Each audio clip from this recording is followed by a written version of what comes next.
Yeah, so Bill Barr, that's Donald Trump's former attorney general. And I'll say this as a reminder, Bill Barr is a conservative heavyweight. He is a conservative thought leader for decades now. He was the attorney general under George H.W. Bush. He is a strong proponent of unitary executive theory, which is this idea basically that within the executive branch, the president is effectively a dictator, can do whatever he wants, whenever he wants, with little to no checks and balances from the judiciary and Congress. So Republican presidents really like that. He basically auditioned for the role to become Donald Trump's attorney general after Jeff Sessions was fired.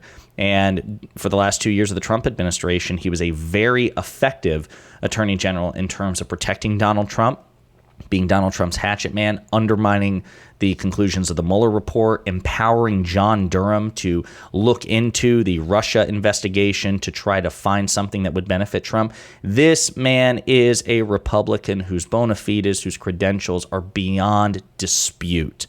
And even as far as a few months ago, Luke, he was saying he would still vote for Donald Trump over any Democrat. Now, the reason I say all that is because, especially when news broke of this indictment, the 38 criminal charges that Jack Smith, 37 felonies, then 38 charges total that Jack Smith is bringing against Donald Trump, Bill Barr has become even more outspokenly critical of Donald Trump. And there's some clips from a CBS interview that he conducted. I think it was this just past Sunday, so very recently. And you guys should hear what he has to say because it's incredibly important.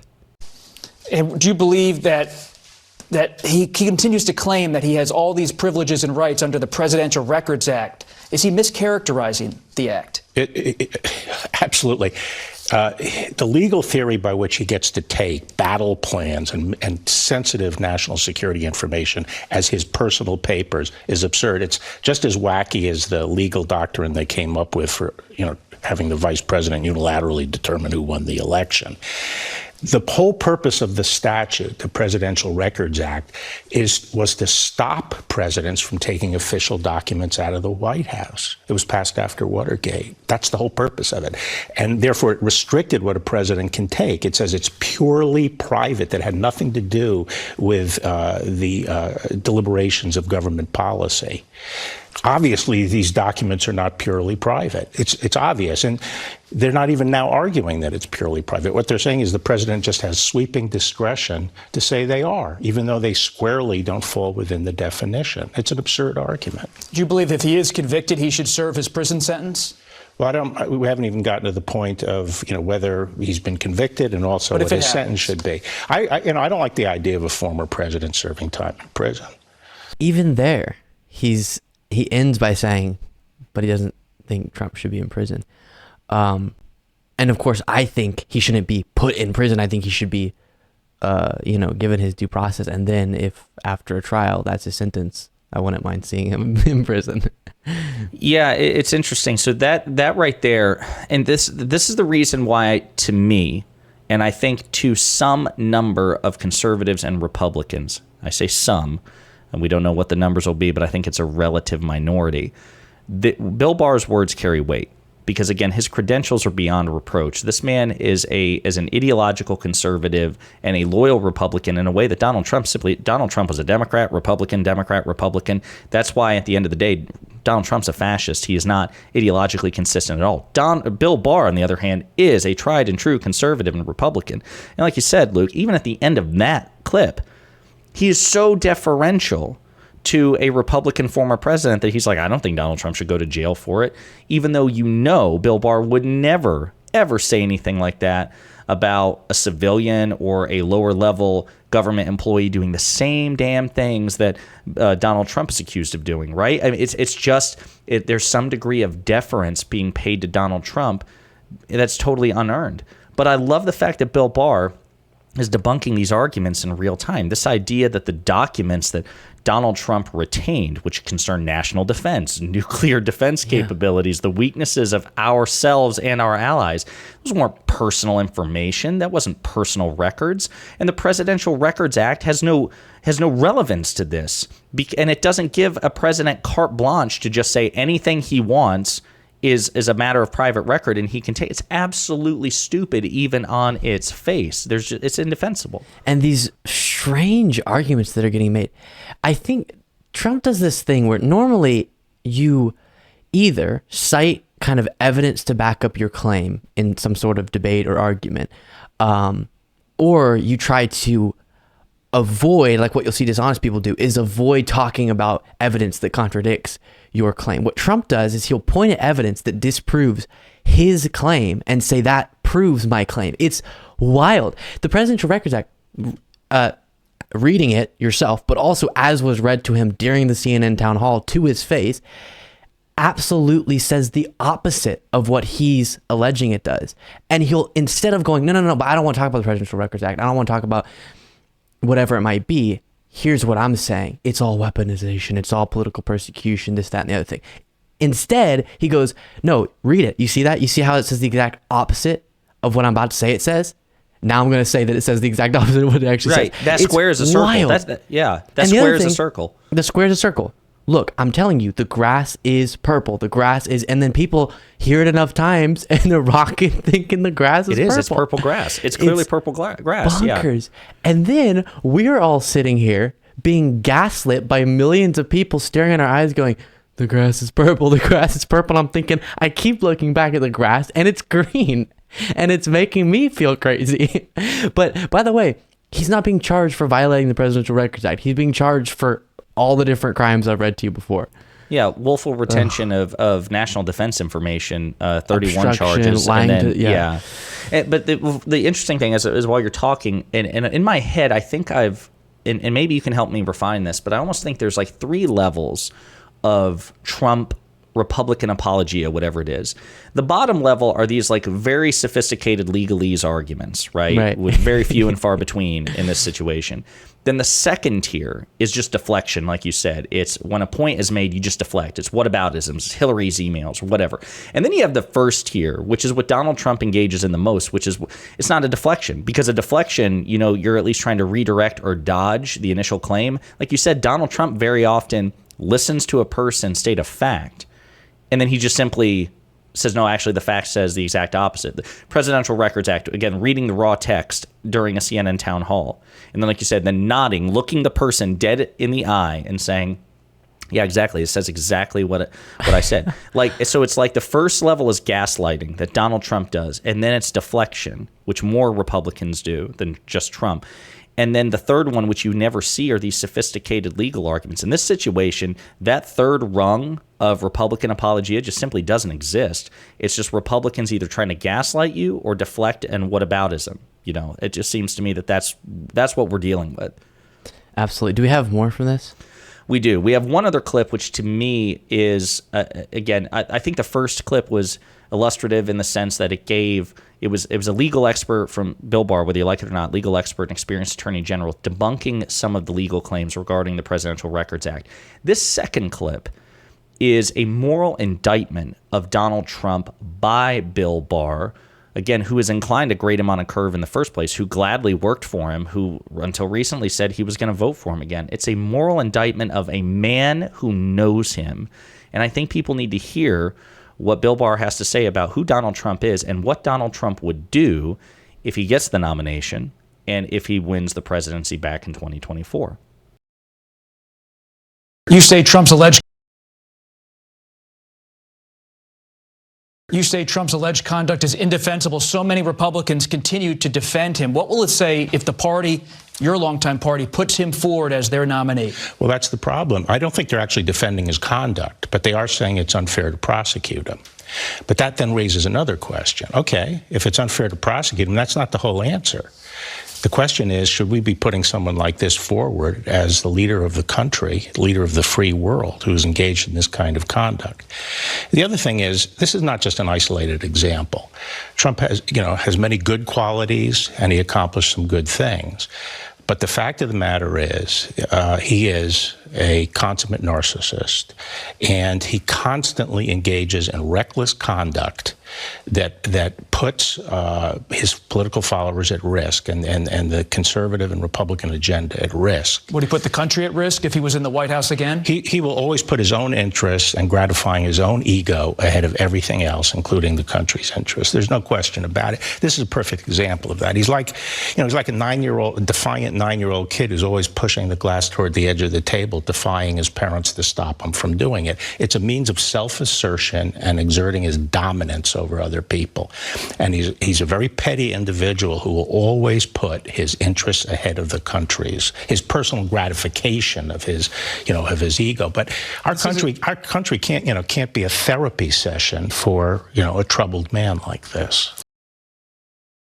Okay, I love that. I need this to be said, so I'm going to say it.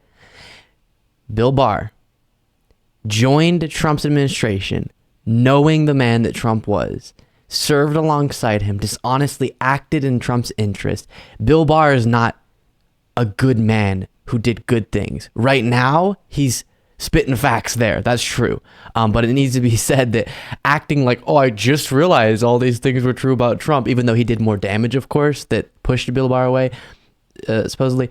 And those damaging moments, January 6th, Trump's coup attempt, all of that, definitely were kind of the climax of who Trump was. Hopefully we won't see something worse than that. But Bill Barr could have recognized that earlier. That's all I'm going to say. And also, he's correct there.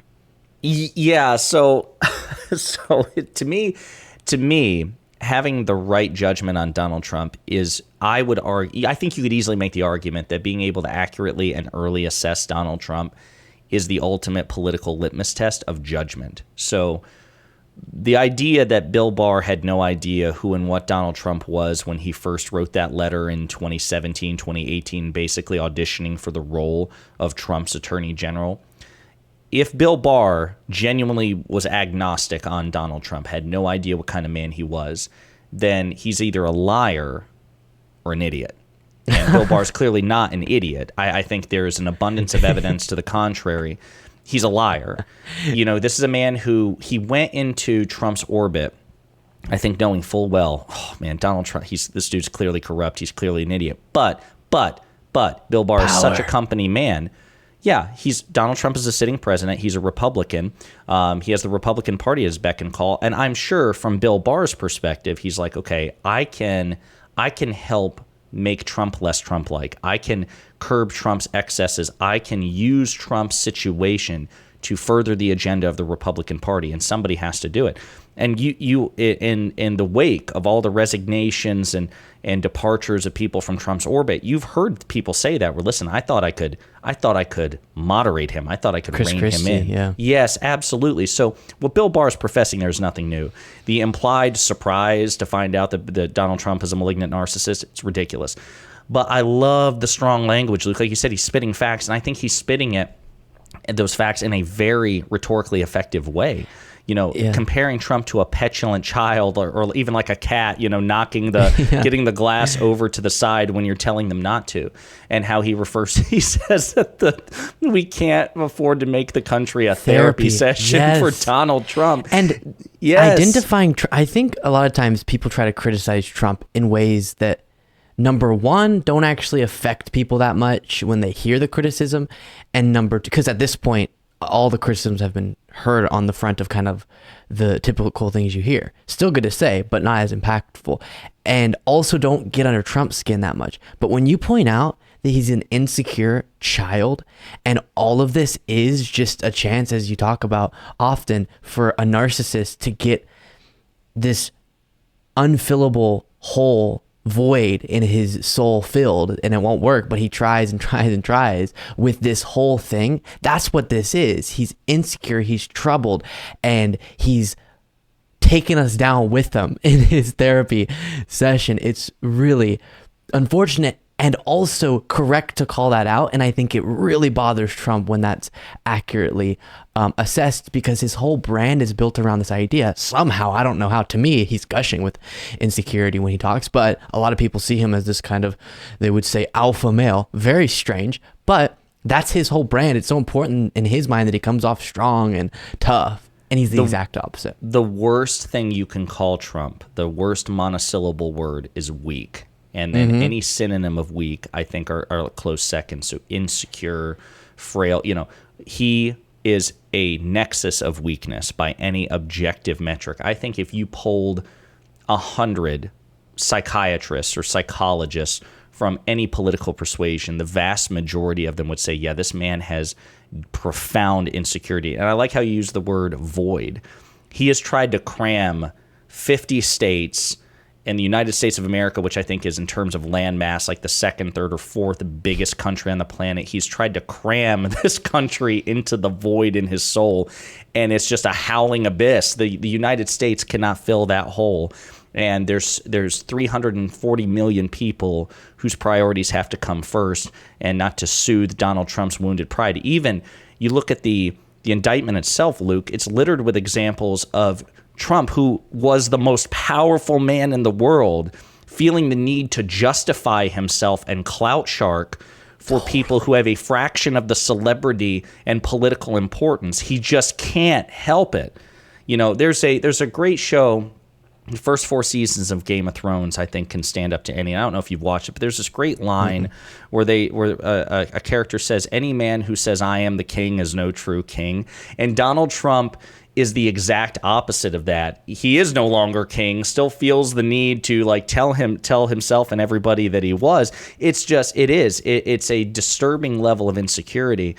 And again, for Bill Barr to come out and say he will put his priorities over the Republican parties, and yes, the country, because he was asked point blank, so do you think he would put himself over the country? And Bill Barr says yes. And now it makes you wonder, Luke, has Bill Barr gotten to the point where he would sooner vote for Joe Biden than Donald Trump? What do you think?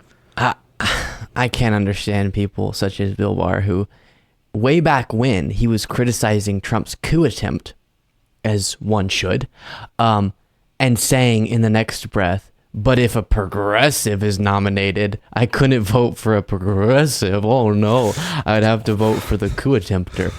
And interestingly, back to what we were talking about previously, and we talked in a different segment about, isn't it strange that Trump, the apprentice guy, the reality TV star, whatever, that he was the one who was able to cultivate a cult the likes of which we haven't seen in possibly ever in American history, size and magnitude and all that. And same thing here, where isn't it crazy? The first time we see this type of coup attempt by a president trying to keep themselves in the White House despite losing, it was motivated by just a profound sensitivity. And that's why I try to, for the same reason, point that out when we talk about the 2020-2021 debacle, is yes, it was based on his own anti-democratic views in a sense and his own motivation to keep power. But at the core of it all, he was so sensitive, such a snowflake, that he wasn't able to just accept he lost like all these other candidates have done in the past.